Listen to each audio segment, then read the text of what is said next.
keep telling me they know me. No one does. But I do. Disney is hoping the Force will be with them, and Star Wars: The Rise of Skywalker will be another billion-dollar blockbuster. Meanwhile, at the other end of the movie universe, Sony has high hopes for Greta Gerwig's remake of the classic Little Women, with Meryl Streep and an all-star cast. I'm Sam Roberts of the New York Times, and welcome to the New York Times Close Up. Later on, we'll talk with the Times' chief movie critic, Tony Scott, about the holiday movie lineup. But we begin with the political news, and there's plenty of it. A damning impeachment report from the House Intelligence Committee accuses the president of abusing his power. Another set of impeachment hearings underway this week. Just 2 months before the first voting in Iowa, still no clear frontrunner among the Democrats. Joe Biden leads in the latest CNN national poll, 11 points ahead of Bernie Sanders, 14 ahead of Elizabeth Warren, but Pete Buttigieg tops the field in an Iowa caucus poll, with Biden sinking to fourth place. Meanwhile, facing a cash crunch, Kamala Harris dropped out of the race. No cash crunch for former Mayor Mike Bloomberg. He formally jumped into the race, is already spending millions on TV and digital ads. Here's his basic pitch. Mike Bloomberg for president, jobs creator, leader, problem solver. It's going to take all three to build back a country. So what impact will the Bloomberg and Harris news have on the race? And what's the state of play among the other Democrats? And will impeachment be a political winner or backfire for the Democrats? We're joined by Christine Quinn, the former city council speaker, now vice chairwoman of the New York State Democrats, Clyde Haberman, a contributing writer for the New York Times, and Eleanor Randolph, also a contributing writer for the Times and the author of The Many Lives of Michael Bloomberg, now required reading in this political season. Welcome to all of you. So this week, there have been a couple of events in the primary race. We still have 15 candidates, although 14 or so have dropped out. Where does that leave us in the primary field with the caucuses coming up quickly? Christine? Well, one place it leaves us is with a far less diverse field.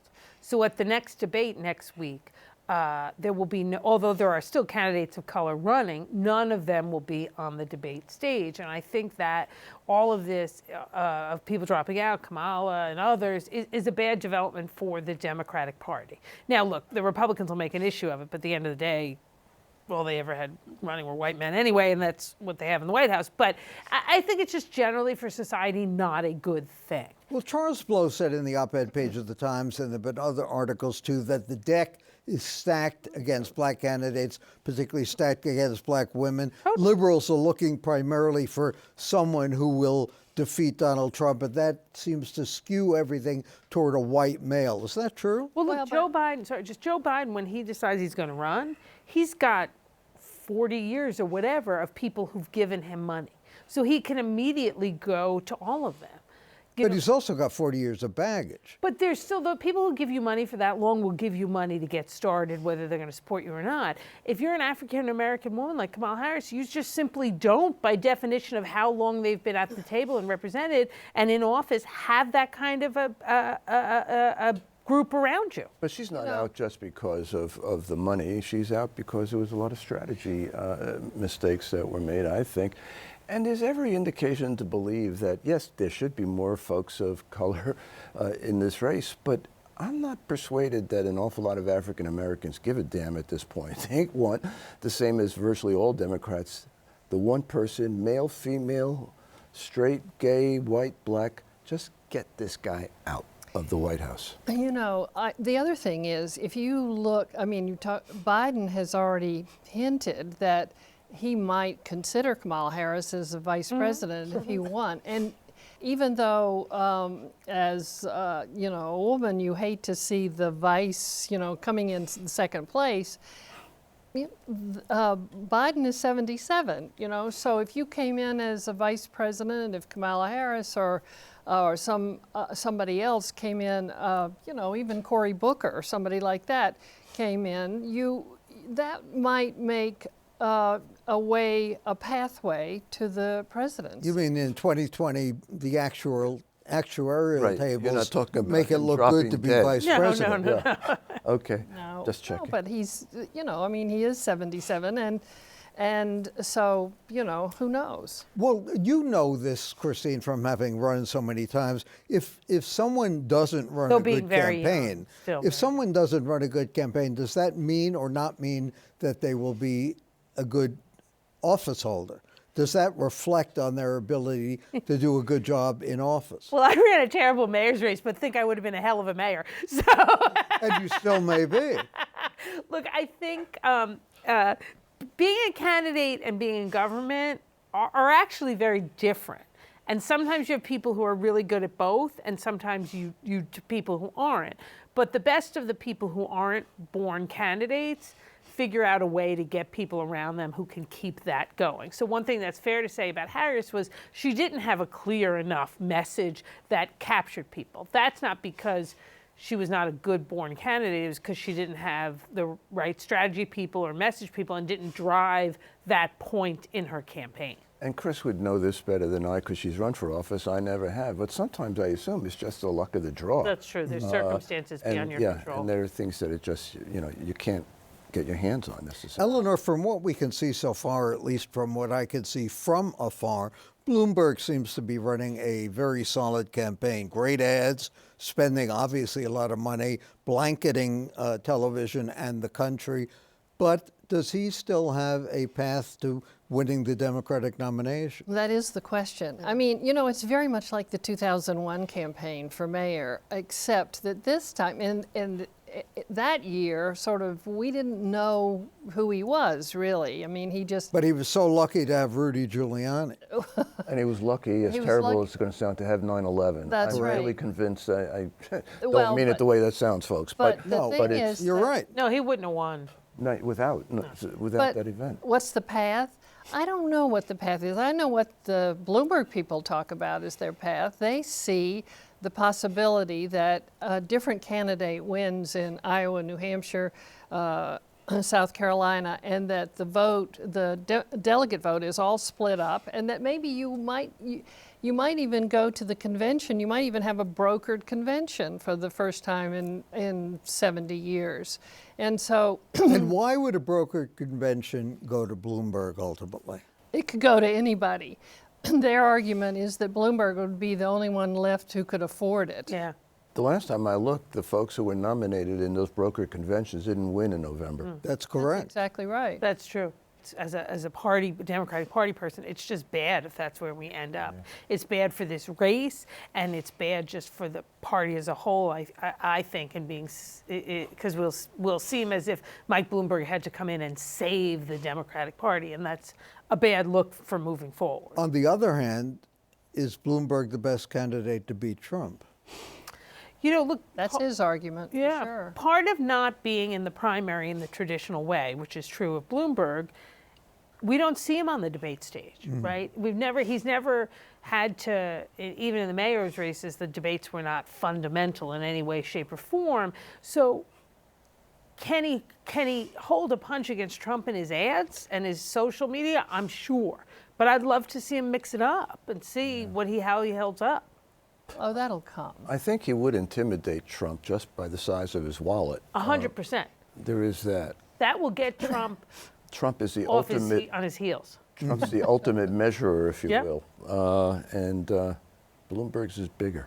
Yeah, Speaking of much. getting Trump off his heels, impeachment, what should the Democrats in the House do now? Should they aim for a broad article of impeachment or just focus on Ukraine at this point? Well, one, they need to finish quickly, right? We've spent enough time. Why? Because at some point, if you continue on a lot longer than we have, it has a much greater likelihood of seeming political. Two, although these are huge issues of the fundamental, the Constitution of our country, Americans bore of everything, quickly. Although, interestingly enough, the upshot column in the Times today said that people are really interested in impeachment, despite what some of the polls say. You look at the cumulative information, and they are putting this ahead of almost every other issue. You know, one of the things, I mean, this is a bit of a sideline, but but maybe not. Nancy Pelosi, this is Thursday. Nancy Pelosi had a press conference today. Oh, I saw And that. she really went after a reporter who asked her, why do you hate Trump? And she explained, you know, I'm a good Catholic, I don't hate, I pray for Trump. And watching her, I thought she was formidable. Mm-hmm. And it must be especially hard for Donald Trump to have this woman who is behind all, you know, all the impeachment, all the power of the House of Representatives. And this, if you look at these impeachment documents, if somebody actually read them, they are quite impressive. Yeah. I originally thought this was going to be a no-go for the Democrats, but and there are a lot of people who think it's going to help elect Trump. But if you actually look at the detail, it's quite damaging. Well, there's no question they will vote articles of impeachment. There also seems to be no question that the Senate will not convict. So where does that leave the presidential race? Well, you know, it's up in the air whether this is going to harm the ultimate Democratic candidate or not. But my argument would be that this is something that needs to be done anyway 100%. at some point. Look, if they were going to impeach a president as they did 21 years ago over a sex act, and lying about it, and as Jerry Seinfeld said, everybody lies about sex. No, and everybody lies during sex. But he said, he said, you don't agree. well, I'm not so sure. If Okay. but that's a separate matter. But all seriousness, this is, I mean, Nancy Pelosi is dead right.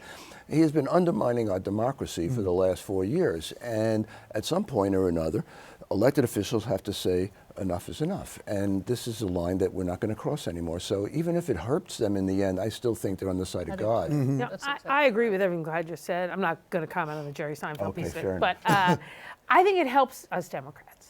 Because who do we need to, that's not why we're doing it, but who do we need to get? Independents.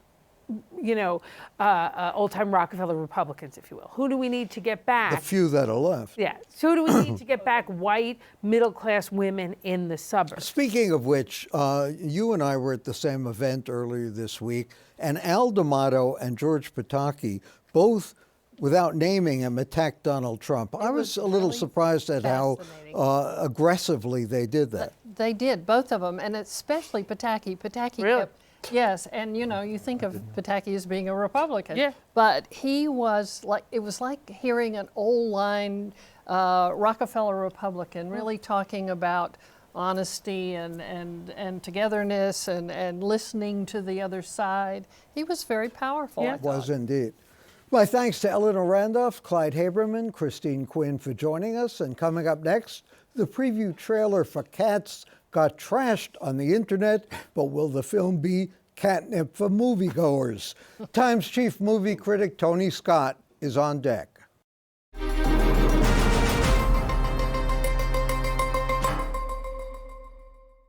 Bombshell, starring Charlize Theron and Nicole Kidman, tells the story of the women at Fox News who exposed the culture of sexual harassment at the cable network and took down Fox chairman Roger Ailes.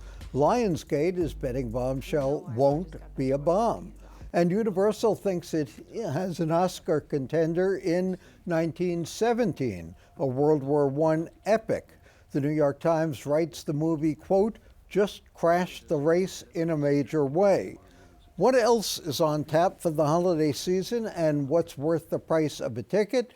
A.O. Scott is the Times' chief movie critic. What are you looking forward to, Tony? Well, there's a lot coming up. It's going to be a very busy December and Christmas season. There are two that you didn't mention that I have my eye on, that I've actually already seen, but I'm looking forward to other people seeing. One is Little Women, which is the most recent adaptation of the Louisa May Alcott novel, which has been made, which has been brought to the screen at least a half dozen times in the last 100 years. This one is directed by Greta Gerwig, who also directed Lady Bird. It has a wonderful cast: Laura Dern, Saoirse Ronan, Meryl Streep, Florence Pugh.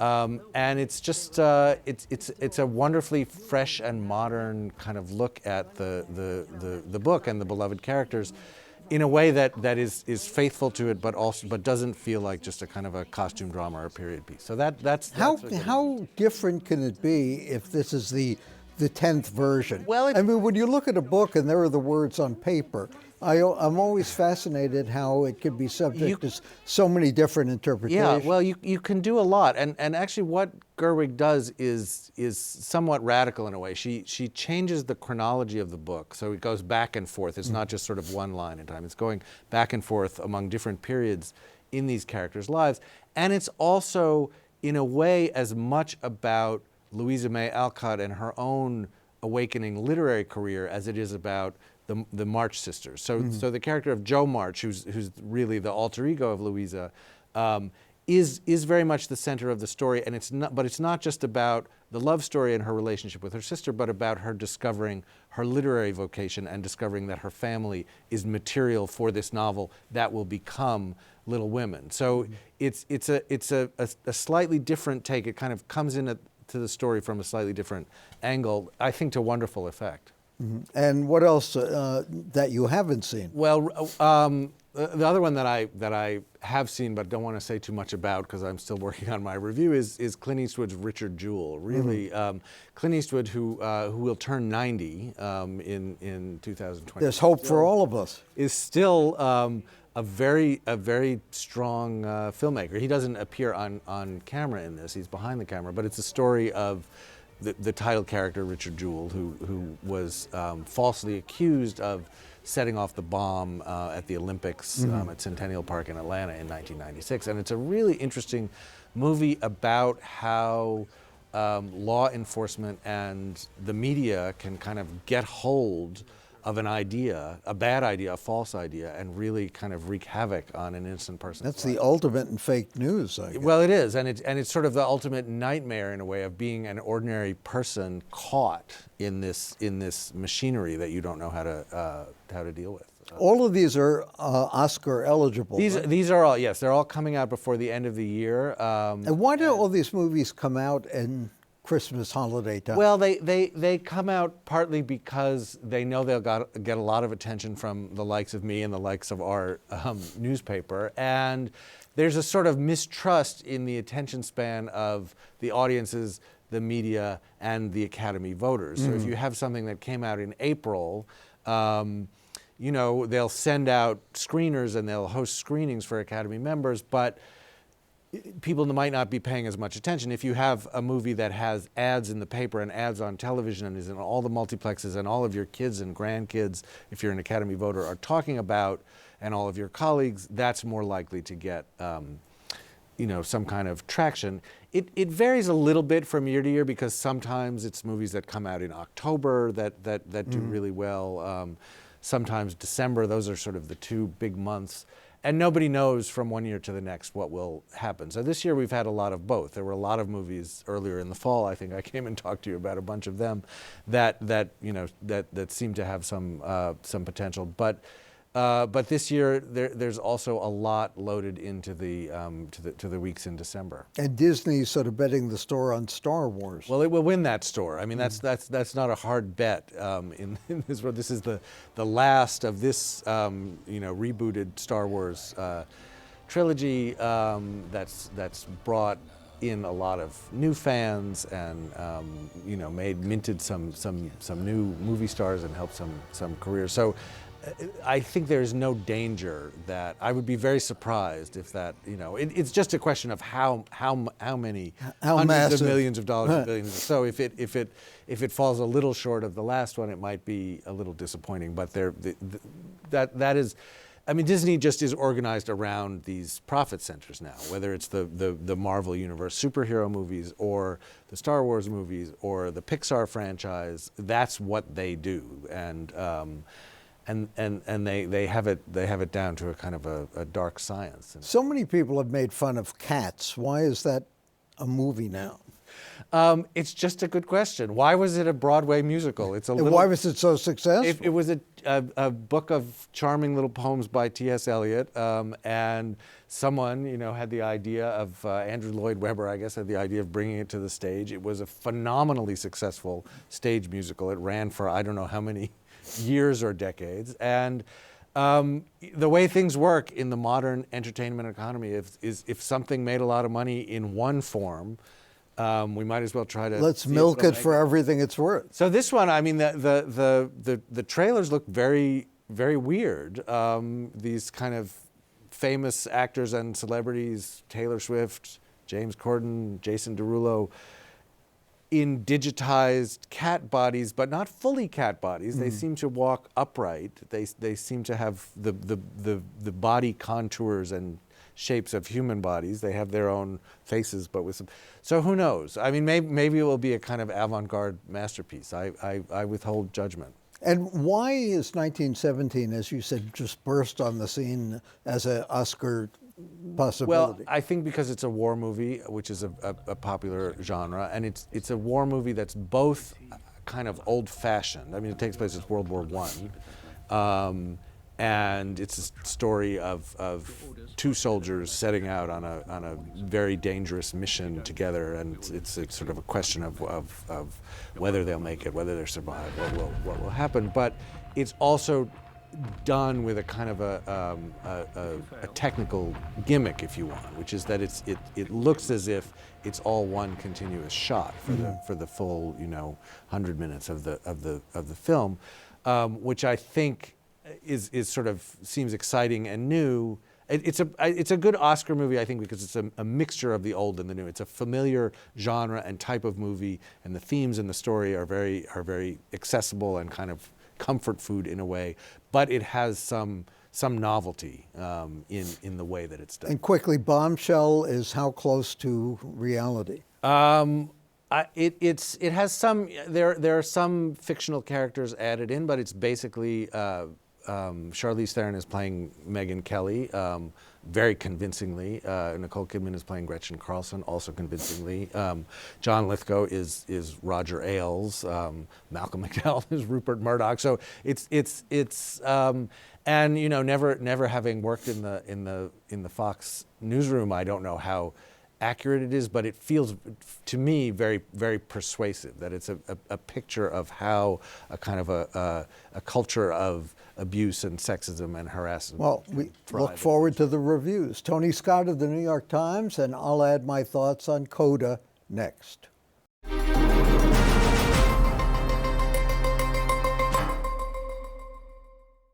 Mention Mayor Lindsay. For anyone who even remembers his name, will evoke a few familiar phrases and stereotypical tropes. Limousine liberal, snow-clogged Queen streets, keeping New York calm by bravely walking the streets of Harlem while other cities burned, but buying peace from blacks at the price of driving the city to the brink of bankruptcy. Mistakes were made, as Lindsay begrudgingly admitted, but he also inspired hope. He was, as Murray Kempton wrote, fresh when everyone else was tired, and when New Yorkers were tired of everyone else. The hopes he raised attracted to public service a remarkable kiddie corps, many barely old enough to vote. What they lacked in experience and judgment, they compensated for in commitment and confidence in urban America. They left government, grew up, turned gray. Some became pillars of the city themselves, often performing their supporting roles unheralded behind the scenes. One was Jay Kriegel, Lindsay's chief of staff and special counsel. It was Jay and Peter Goldmark whom Lindsay enlisted to draft a more muscular preference to the Kerner Commission's final report on civil disorders. Overnight, they immortalized a buried sentence. Our nation is moving toward two societies, one black, one white, separate and unequal. At City Hall, Jay pressed to install civilians on a board to oversee citizen complaints against the police. Later, he helped scuttle the Reagan administration's proposal to eliminate state and local tax deductions from federal income tax returns. While he failed to woo the 2012 Olympics to New York, arguably his efforts yielded some enduring benefits like a subway extension, West Side developments, and 2 new arenas. He never stopped believing that he could make a difference. His tenure at City Hall defined him and his colleagues, like Barry Goderer, another mayoral assistant who died a decade ago. Remember those good old days in New York City, Goderer wrote in 1987, when we were all young, beautiful, invincible, and we all really cared. Jay Kriegel died on Thursday, and his death reminded me of a conversation between Pat Moynihan and the columnist Mary McGrory right after President Kennedy was killed. "We'll never laugh again," she lamented. "Mary, we'll laugh again," Moynihan replied, "but we'll never be young again." For the New York Times and CUNY TV, I'm Sam Roberts.